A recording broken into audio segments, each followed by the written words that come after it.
Do you need a pep talk? I need a pep talk like 24/7. Someone to follow me around and tell me fun movies to watch and recommend small businesses to support. You just described the Total SF podcast. Bay Area culture, fun guests, cable car bell ringing. We're your pandemic support group led by the Chronicles' Peter Hartlaub and Heather Knight. New episode every Friday morning. Subscribe to Total SF wherever you listen to podcasts.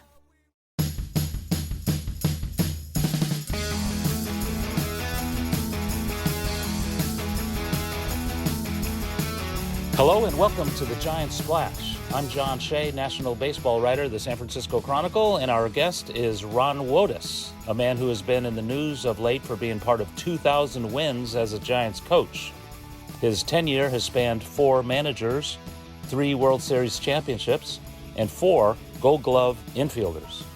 Wotus answers the questions: how do the 2021 Giants compare with any of those championship teams?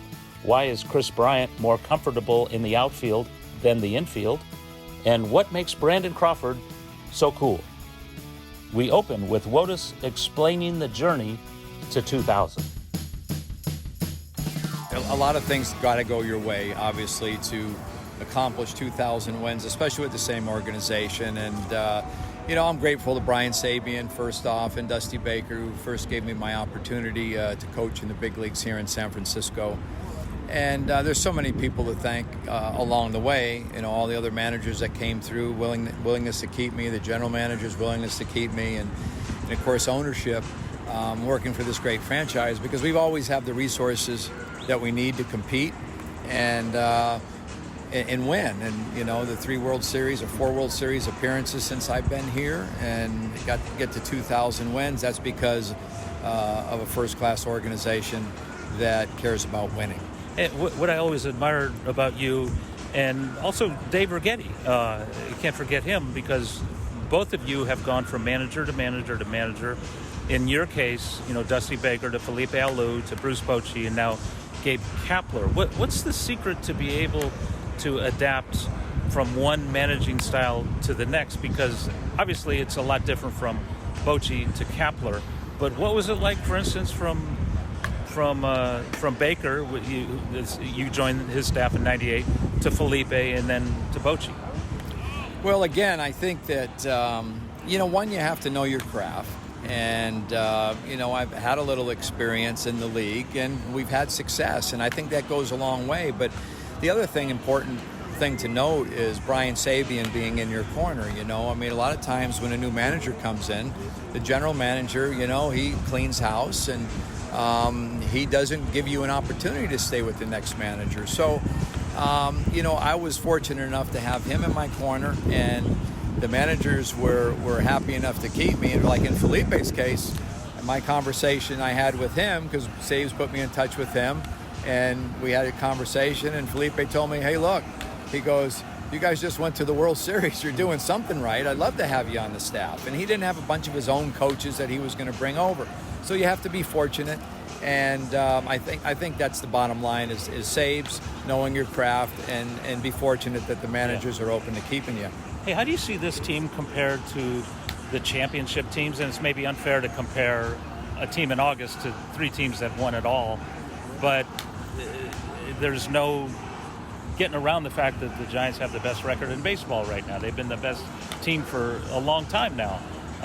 What do you see? Are there any comparisons to any of those teams at all in your mind?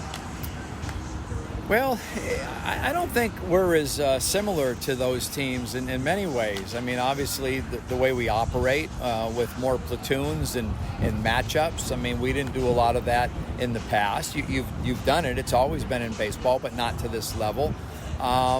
And I think the offense, the way we score runs is one of our major strengths. And I think in the other 3 championships, pitching was our strength, not only the starters, but the bullpen.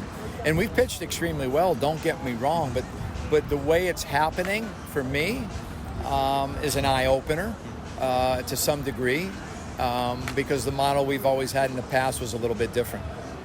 Yeah, speaking of which, at the trade deadline, the Giants added a hitter, not a pitcher. Whereas back in the day, it seemed that always pitchers would come aboard. But what has Chris Bryant meant to you, and have you worked with him much, or have you seen him enough to comment about his infield defense? You saw it all the time when the Cubs were in town or you went to Wrigley, but now you see it on a daily basis. And also he's a lot in left field and right field. He's at third base. He hasn't played first, but I imagine that's coming too. Sure. Yeah. Well, he's he means a lot to us. I mean, to land a player of that caliber at the trade deadline is always significant. I mean, the clubhouse, it gives everybody a boost. It shows everybody that the organization wants to win and they're committed to doing what they can to help you win. And he fits perfectly. Look, there's no secret we like to move people around. We like to get the matchups with the offensive lineup. So you'll see it, Chris, at third and the outfield. And like you said, he can go to first. So he fits nicely in that regard, gives us a real presence again. And a good defender at third. You ask about third.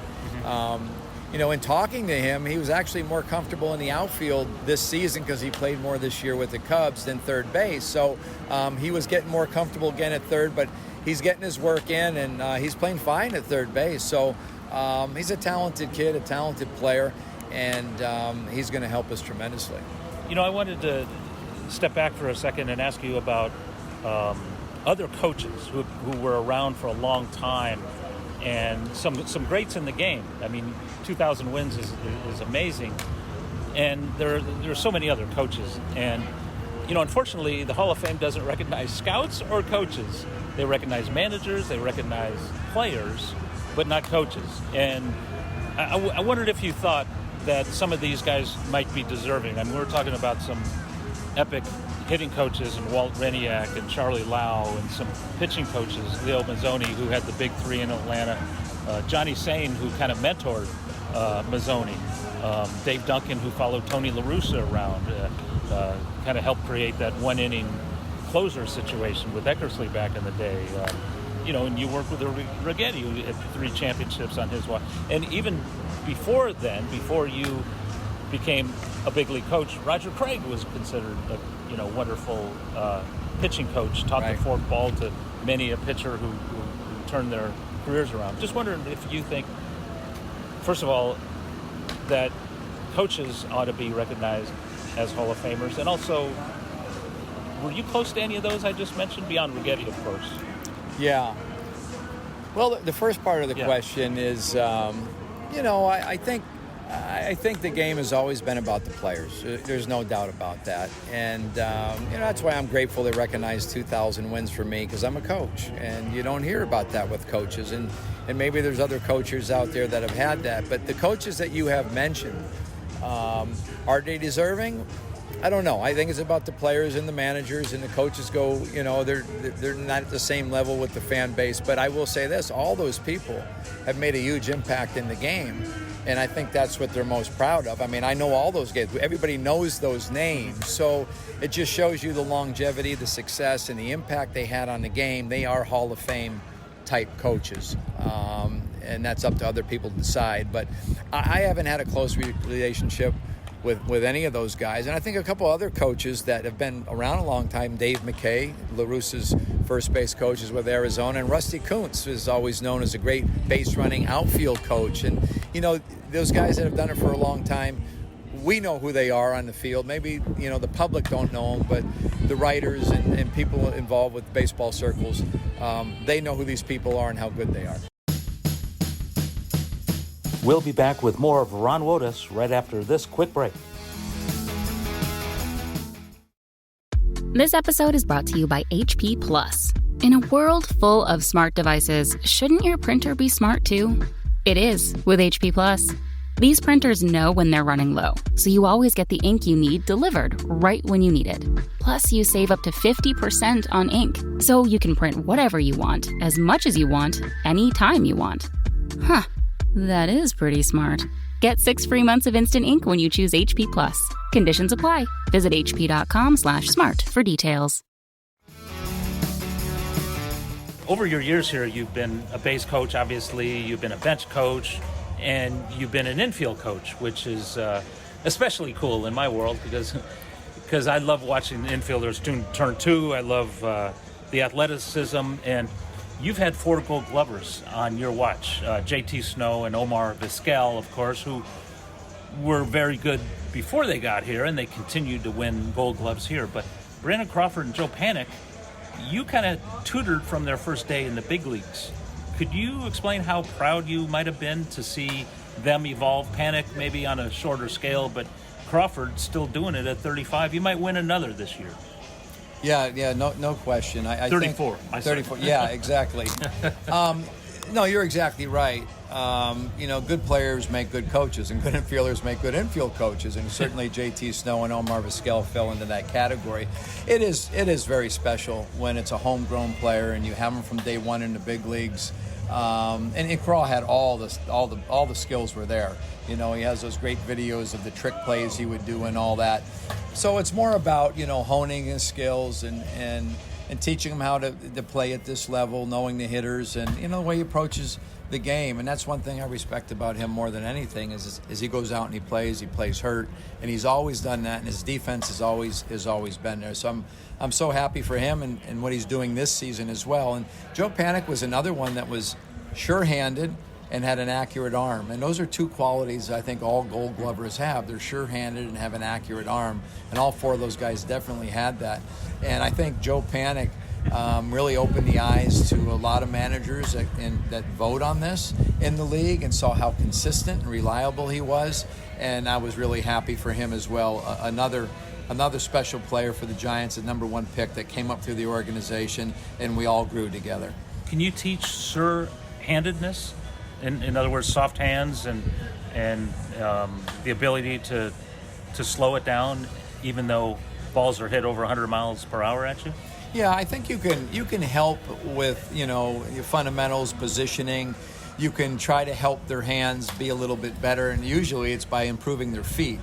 Most people that don't have good hands also don't use their feet well. I mean, like Omar Vizquel, it looks like he never got a bad hop. Well, most of the time he didn't because he was so quick with his feet. He would get the hop that he wants, but even when he got the bad one, his hands were soft enough and could adjust enough to make the play look easy. So, it's more God-given, the good hands, than something that you can coach into them, but you can help in other areas to make them more consistent. What makes Crawford so cool? I mean, he makes the greatest play you've ever seen and then turns around and puts two fingers up to alert the outfield there are two outs. Well, you just turned a double play for the ages. Of course there are two outs. But he does it in such a cool manner that it's like you can't stop watching that guy. No, you're right. He's always been cool. He came in with the hair, right? Everybody loves the hair, the look. He's a good-looking guy, and he has got such a quick glove-to-hand transfer. So he can make that's what's special about him. He can make the great play, but he also makes a routine play, which you have to do to win a Gold Glove, and the way he does it, he has style and personality. And even though he's kind of a quiet kid, I shouldn't say personality, he has a style that everybody can relate to, and I definitely agree with you that he's a fan favorite watching him play. Who has improved among the infielders the most since they arrived here? We've seen whether it's Solano or Flores or somebody else from the time they got here to the time that you look at them now and say, hey, ground ball to him, that's an out. Well, in the last 2 years, I would say Flores has done a real nice job. When he came over, he was playing primarily first base for the Diamondbacks and a little bit at second. Now, he came up with the Mets and was a shortstop, so he had been at the other positions, but we kind of transitioned him to third base. He's getting more play at third base because he got a good enough arm, and he used to play short, and profiles for us better over there. But I would say those two guys, he's having a good year, and Solano is having a much better year this year than he did last year. Mm-hmm. And Kai has helped both of those guys as well, and the other coaches that are there here, Nick Ortiz and Mark Halberg, helping them, talking to them and helping them with their defensive play. And if I could ask the same question going back further, I mean, you arrived in 98. Is there somebody that really sticks out through all your years here that, wow, when he left here, he was so much better defensively than when he arrived? Well, that's a tough question to answer. I do know this, as a meter stick that I always used is whenever I got a veteran player or somebody came over here, I always wanted him to have at least the same years he's had with other clubs or better.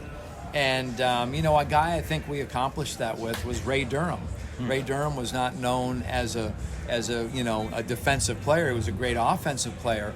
And sure, he had his moments, but we changed some things with him, and I think he was a more consistent fielder when we left here. And, I didn't have much to do with it. Another name is Jeff Kent. Jeff Kent was another guy that was ridiculed for his defense, and when his career was over, he was a darn reliable second baseman and a Hall of Fame candidate. So, guys like Rich Aurelia, he always had the good hands and accurate arm. I saw him in the minor leagues. So I can't take a lot of credit for guys like him. Bill Miller's another one that worked extremely hard. I'd say he got better the more he played too, because he wasn't known for his defense, but he turned into a very solid defensive player. I vote for Kent for the Hall of Fame every year, and I'm kind of surprised that he doesn't get more love on the ballot. This is a guy who's got more home runs than any second baseman in history, more RBIs, and I always thought his defense was at least average. I mean, he dived to his left, he dived to his right, he turned double plays. We saw when Durham came in that he didn't turn a double play like Kent. Kent stayed in there, and Durham did not. Do you have any feeling as to what gives on that, and you think he's deserving? I do think he's deserving, yeah. And the reason I think he's deserving is he's one of the greatest hitters, that I've seen in a Giant uniform. With the game on the line, Jeff Kent was a guy you wanted to play. Now, Barry was a guy that was like that too, but I saw Jeff not only here, but in L.A. When he went to L.A. and we had to play against him. When we were playing them, I didn't want us to pitch to Jeff Kent with the game on the line. I felt like he was the guy that was going to beat us, and he did many, many times. Yeah. And I think he took a lot of pleasure in beating us at that point in time. But back to his second base play, he turned a great double play. And if you're a second baseman, like you said, he hung in there. He turned a good pivot, and that's a good quality for a second baseman with a strong arm. And you know what? He had his share of errors, but it wasn't that impactful. Anything he got his hands on, he made it for the most part. He kicked one. Everybody kicks a ball now and then, and it's really not a true test of a guy's defensive ability. At least he dived. I'm not sure Ryan Sandberg ever dived for a ball. Exactly. And yet Robbie Thompson didn't win the Cy Young or the Golden Gloves while Sandberg was winning them every year. But anyway, lastly, if you could explain how the passion you have, the baseball being in your blood, and the longevity, and what has kept you in the game for so long? Because obviously you love it. Otherwise, you would be a stockbroker or whatever the heck. But what's kept you in the game so long? And maybe explain your passion, the baseball being in your blood. Well, I think I'll tell you a quick story when I'm done. But it started with my dad. My dad played ball. His whole family did. They were from Western Pennsylvania. We grew up in Connecticut. But he had a chance to play professional ball. He didn't, to keep his job, and he needed to work. He felt like he couldn't go off to play. And all his brothers were, he had 5 brothers. They were all baseball fans. So he really brought the love of the game to me in Connecticut when we were kids. We played catch in the yard. We played pepper, me, my brother, and him. My brother's 3 years older, for hours and hours. So he's the one that brought the love. But it was all sports. And his support, and he loved sports, all sports. And the story I'll tell you is when I was in high school, I played soccer, basketball, and baseball. And sports has always been where my passion lied. And my basketball coach would get a few teachers coming up to him during the season and saying, hey, look, you better tell Ron that he's got to worry about his grades because his grades aren't where they should be. And, tell him he can't be involved with sports the rest of his life. Well, I get a chuckle out of that because here I am, 60 and still going strong. But I think that sums it up. I mean, I love baseball. I love the game. Who gets to do what they love for a living, and also the competition? You can't get the energy from this crowd when we have a game and you're trying to beat the other team in a packed house. The energy and the desire to beat the other guy, it's hard to find those things in regular life. Thanks all for joining us on the Giant Splash podcast. We'll continue providing these baseball podcasts throughout the stretch run of the 2021 season.